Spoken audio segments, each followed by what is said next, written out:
So good morning, everyone. For those of you who just called in, we're asking folks to put their names and affiliation in the chat browser or in the chat so that we can have a record of who's here. So I guess we'll go ahead and get started. So good morning and thank you all for joining. My name is Rick Rainey and I'm with the Corps of Engineers with the New Orleans District. And this is a public information meeting for the Sustainable Rivers Program, Atchafalaya River, Old River Control Structure, E-Flows project. This meeting will provide an overview of the SRP program and of this particular project. Before we get started, I'd also like to ask that you hold your questions to the end. At the end of the presentation, I'll be providing you with an email address where you can send any comments or questions, and we'll also have time at the end to answer questions online, but I invite you to also email me after the meeting. And once more, before we get started, if you haven't already done so, please add your name and affiliation in the chat. So let's get started.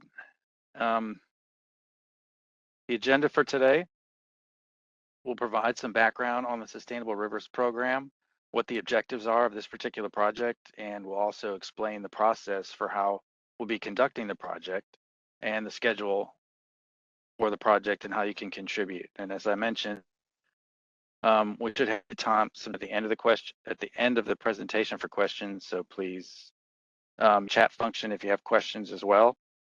We may not touch on all the questions today, but we aim to address as many questions as we can before the end of the meeting. And also to ensure we capture your comments and feedback, I encourage you to also send them to the email address that I'll provide at the end of the presentation. So let's dive in and discuss why we're here today. We'd like to introduce you to the Sustainable Rivers Program, the Atchafalaya Old River Complex project, and provide you with background on the project and explain how you can contribute and stay informed.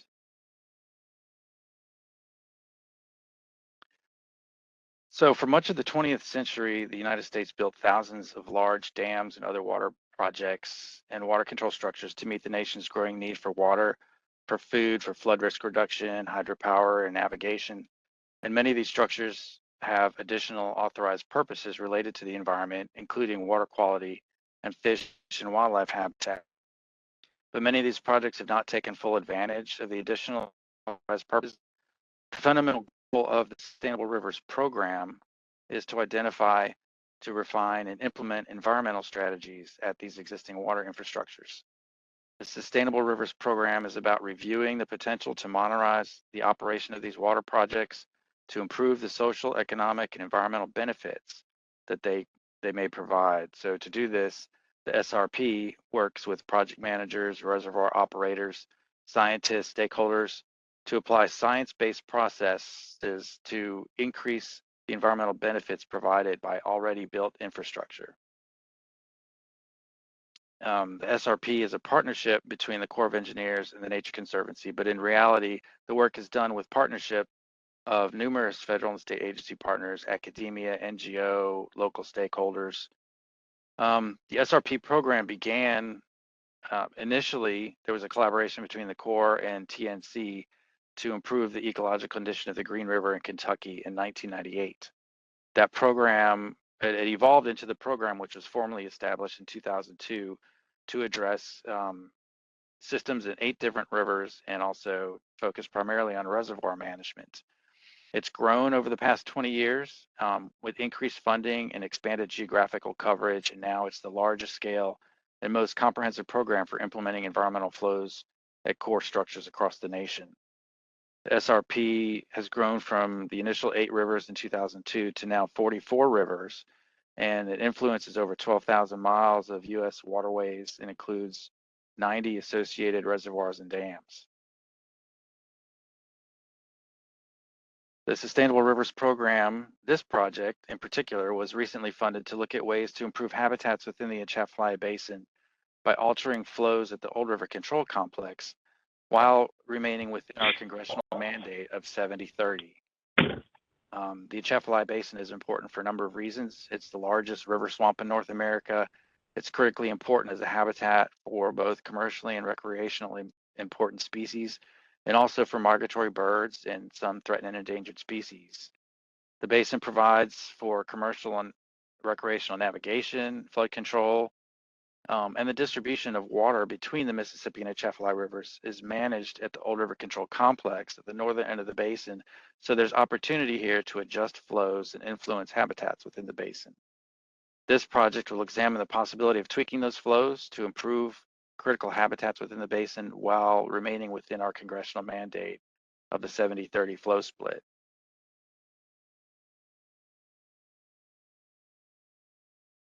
So at the Old River Control, the goal of this project in particular is to conduct a technical workshop to evaluate whether changes in flows at Old River Control can be made that would improve conditions specifically for forests, water quality, and fish and crawfish within the basin while remaining, again, within our congressional mandate.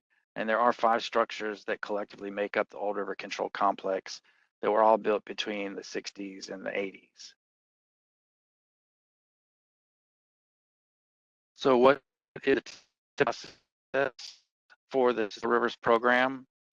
It has been successful in other areas because it combines scientific expertise with a collaborative approach that engages stakeholders in determining and reviewing the potential for new flow patterns or management action.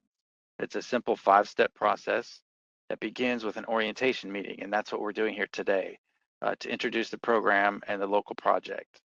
Next, we identify the issues and any scientific gaps or tools that would be helpful to aid the development of potential flow modifications. And once we have that information, we move into a flows workshop where we propose potential flow management changes that keep within the existing authority, but potentially provide an opportunity to improve those targeted habitats. Our project has only been funded for the first 3 steps, which include conducting the workshop and developing the recommendations. It does not include step 4 or 5. So within this project, we won't be implementing and testing those recommendations. However, we will be providing them to other ongoing efforts such as LMR Comp. LMR Comp is evaluating changes in flow splits at Old River, but it is not constrained by the current authorizations. And the benefit of this SRP project is that we can investigate ecosystem benefits within the system while staying within those current authorized, that currently authorized flow split. So as mentioned on an earlier slide, Old River Control is made up of several water control structures. It includes the hydroelectric station, the overbank structure, the low sill structure, the auxiliary structure. At the bottom of this figure, you see where the Old River closure and the lock and dam structure are located.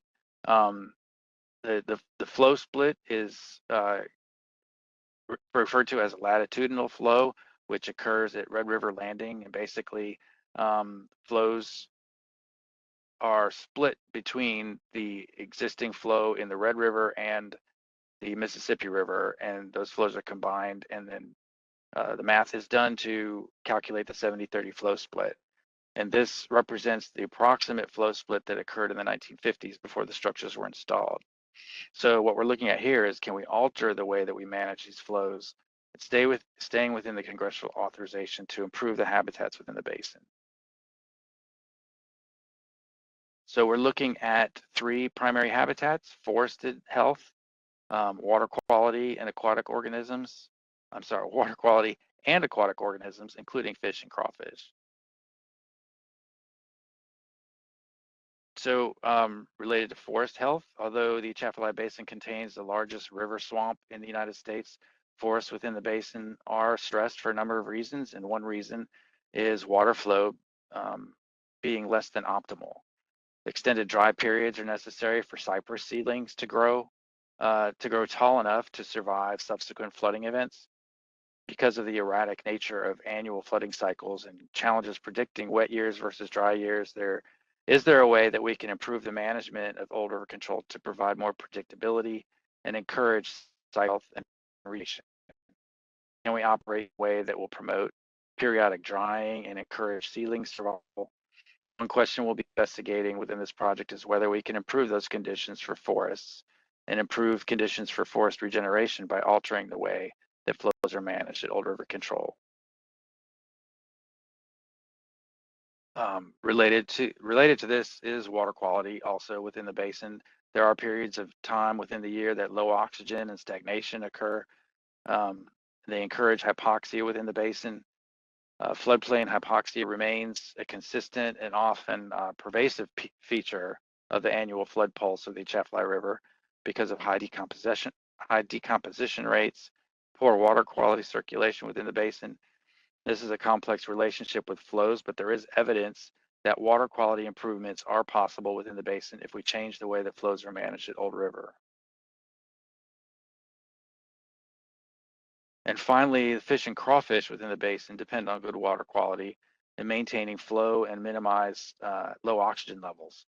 Are there improvements that can be made to improve conditions for fish and crawfish habitats by modifying flows at Old River? For example, can we avoid rapid water level fluctuations, which could influence spawning success for some species within the basin? So these are the main questions that we'll be trying to answer with this Sustainable Rivers program, Old River Control Project. How will we answer those questions? As described earlier, as step 3 in the process, we'll be conducting a technical e-flows workshop next month to investigate these habitats in more detail and whether changes in flows within the basin can improve habitats, again, for forests, water quality, and fish and crawfish. And this workshop will target subject matter experts and will be by invitation only. At the workshop, we will be using a tool called the Regime Prescription Tool, which is a software program specifically designed to help scientists, engineers, and water managers to access hydrologic data and draft flow recommendations while formulating different ways to manage rivers. The tool will allow us to design conditions within the basin that will benefit forests, water quality, and fish and crawfish independently, and then we will collate those recommendations to design an overall recommendation to improve flow regimes within the basin by strategically operating Old River control while staying within our congressional mandate. And we'll be taking advantage of previous data collection and modeling efforts within the basin, and we'll be actively reaching out to engage those experts who have extensive working experience within those habitats within the basin. Just some examples of some of the previous work that's germane to this project include a Moffett and Nickel model of the basin that was developed for the Nature Conservancy in 2024, work by Dan Kroos on hydrologic connectivity and residence time within the basin as it relates to water quality. Also, Justin Kozak's work on flow regime to floodplain within the Atchafalaya Basin, Tiffany Pascoe's work predicting floodplain hypoxia with the Atchafalaya Basin. And although these are the primary authors, contributors to these works include the Nature Conservancy, LSU, Louisiana Department of Wildlife and Fisheries, USGS, the Corps, Southern Illinois University, and EPA. And also within the basin, there are some key partners that are working to restore and preserve habitats and resources. We know that the state of Louisiana has the Atchafalaya Basin Master Plan. The Nature Conservancy has the Atchafalaya Basin Initiative, and the Atchafalaya Basin Keeper also has a master plan. So there's a lot of work that's already ongoing and has already recently happened. So this is not an exhaustive list, but we will capitalize on this work to inform our project. So what is the path forward from here? Throughout this process, we want to engage stakeholders who have interest and expertise within the basin. We have identified technical experts, and we'll be sending out invitations to participate in next month's eFlows workshop. We haven't sent those invitations out yet, but they are forthcoming. After the workshop, we'll be developing a report with recommendations for how we could potentially alter flows at Old River to improve these habitats within the basin. And we will have another public meeting to share the results. And I want you to take note of the email at the bottom of the slide. Use this email to communicate with the team, provide input on anything you see that we're missing or that we need to consider with regards to how changes in flows at Old River could benefit forests, water quality, and fish and crawfish within the basin. Are there any critical pieces of information that we need to make sure we consider when looking at e-flows? I also want to recall that we're only conducting the first 3 steps of this process, which includes developing recommendations, but not the actual testing and monitoring steps. The information from the recommendations report will inform other studies, such as LMR Comp, which is looking at flow alterations that may be outside of our current congressional authorization. But this SRP is a separate effort. Again, it doesn't operate in a vacuum. We will be sharing what we learn here with LMR Comp, with CPA, and with others. So I've provided an email address here, and we welcome you to submit your comments by email to make sure that we capture them. Also, especially if we don't get them today online, we'll have a record of them and we will reply. But if you have questions you want answered today, you can enter them in the chat as well. So quick recap, we will be hosting a technical workshop next month. Invitations will be sent out shortly, and we welcome any information about forest health, water quality, or fish and crawfish habitats within the basin that could inform that technical workshop. So please follow up with the team using the email on the screen. And this concludes the public meeting. So I thank you for your time, and I'm happy to take any questions. Yeah, if anybody has any questions, please raise your hand through that function, and then we'll just go in order. So we'll hold just a minute to let people figure that out. So if you have a question, please do raise your hand, and we will call on you. Thank you.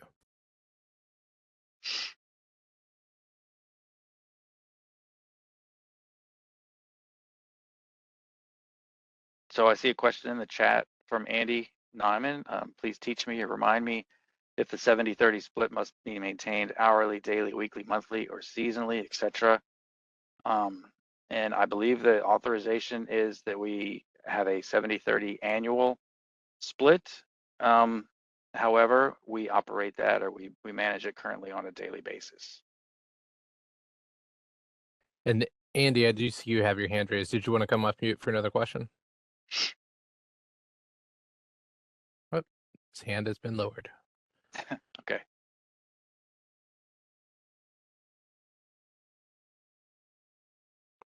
Oh, there's another question in the chat. Okay, from Ehab Maselli, the comp study is considering to adjust or optimize the 70-30. Are you going to consider that as a part of your work? Short answer is no. This project will look at changing flows or adjusting flows within that 70-30 authorization. So we will not be considering a change from that.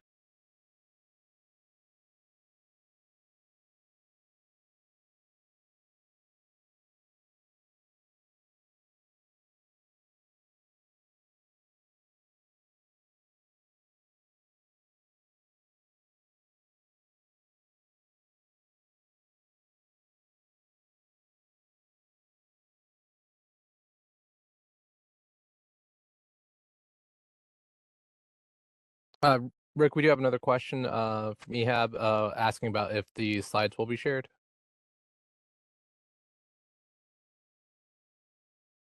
We can certainly share the slides. I'll have to work on how to do that. And then another question from Dean Wilson. What's the deadline for comments?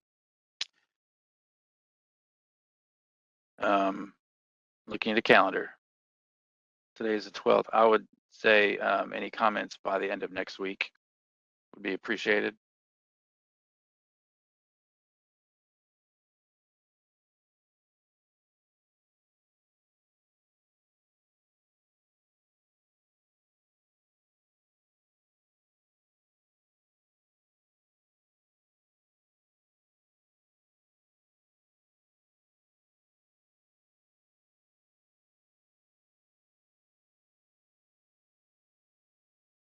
So a question in the chat about who the technical experts are that were mentioned in the first bullet. We have an exhaustive, well, I would say a comprehensive list of experts that we have generated that have done work within the basin. There's quite a few folks listed on that. We can certainly accept nominations for additional experts. You can send those to us in the email.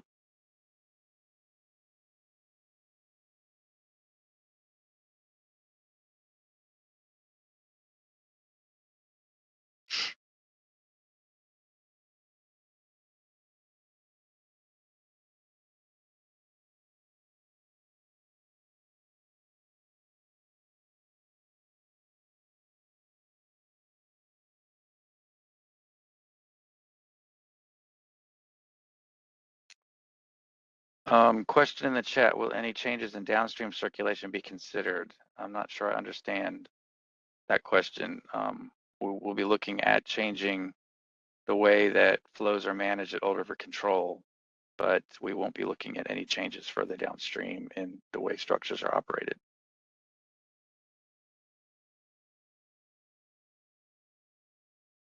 And I'll remind everyone also, if you haven't entered your name and your affiliation in the chat, please do so that we can have a record of who's here.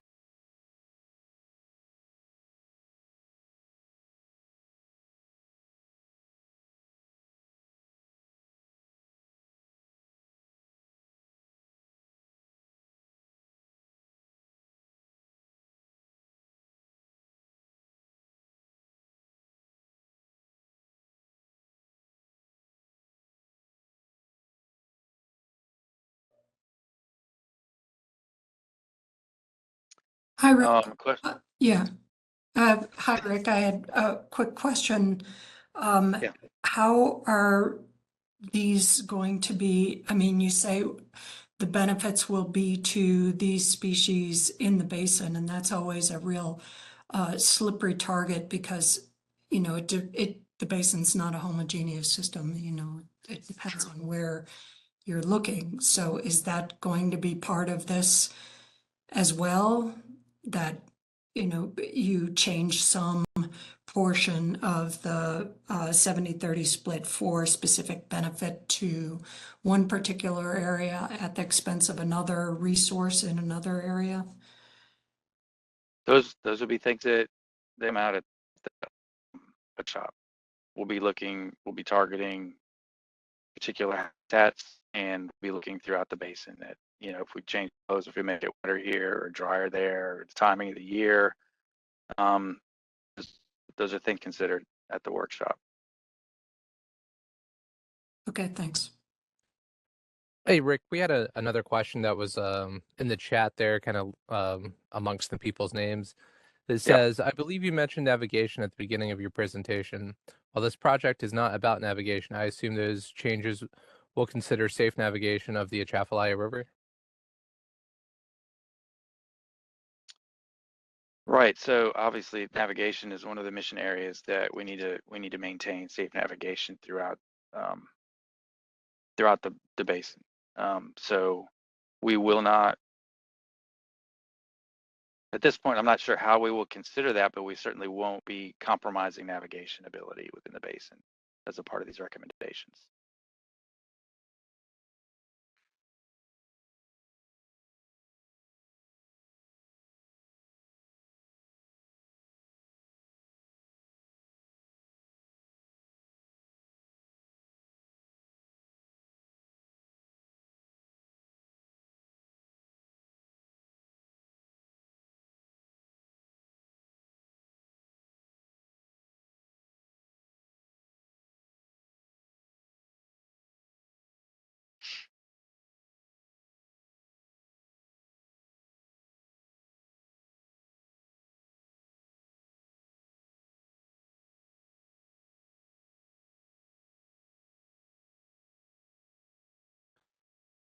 Right now, I'm not seeing any other questions in the chat or hands raised.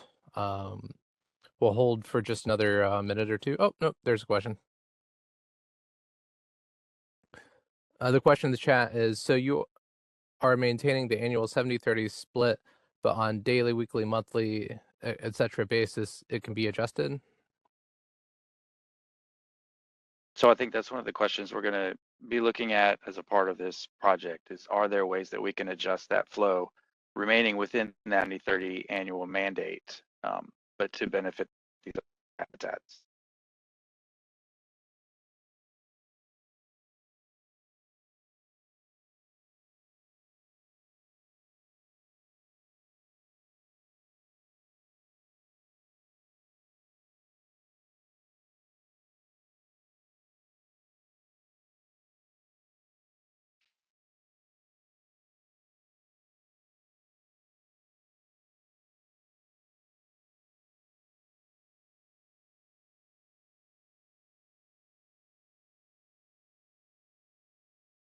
All right. Yeah, Again, not seeing any hand raised or additional questions in the chat. We'll hold like a last call for any questions or comments for the team.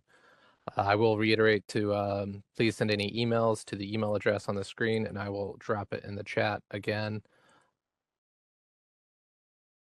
Well, another question just came in.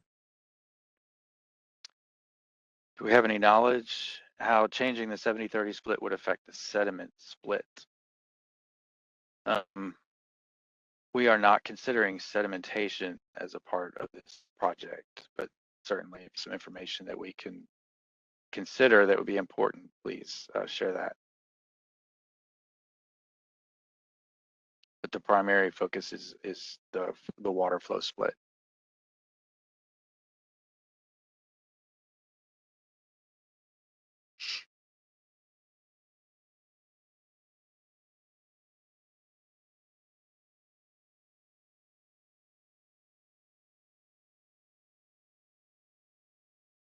Thank you, Dan.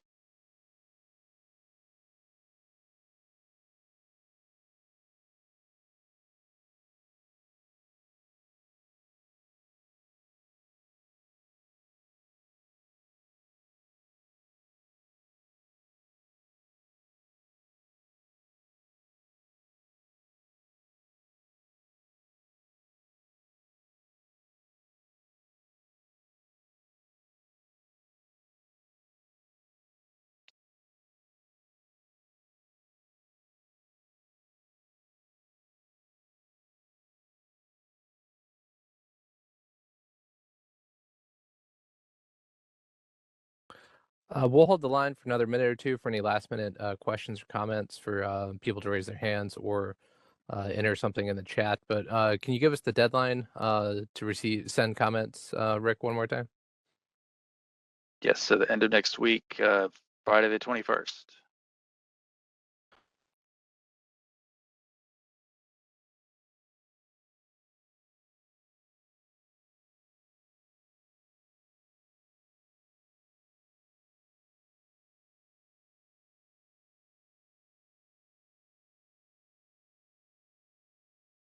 There's a question about how much of a deviation in the split would you consider at any particular time while remaining within the 70-30 annual split. I think that depends on the workshop and what the needs of the various habitats would be within the basin.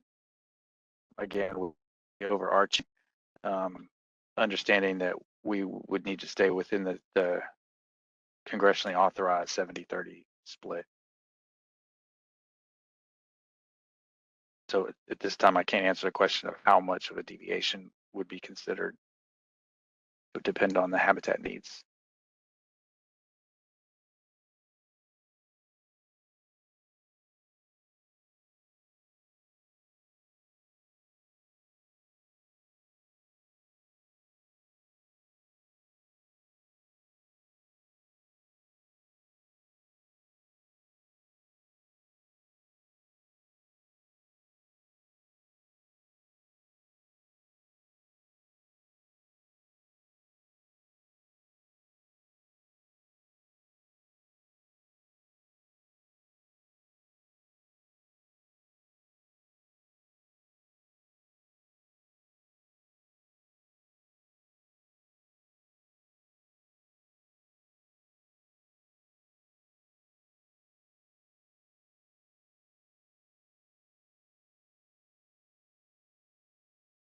All right, since I'm not seeing any other hands raised or questions popping up in the chat, I believe we can go ahead and conclude today's meeting. I'd like to thank everybody for joining us. If you have questions or comments, please do reach out to the team by the email address that's on the screen and has been provided in the chat. Do you have any closing comments for us, Rick? No, I want to thank everyone for calling in and for taking an interest in the Atchafalaya Basin, and I look forward to coming back with a report out from the recommendations from the workshop at a later meeting. Thank you, everyone. Thank you.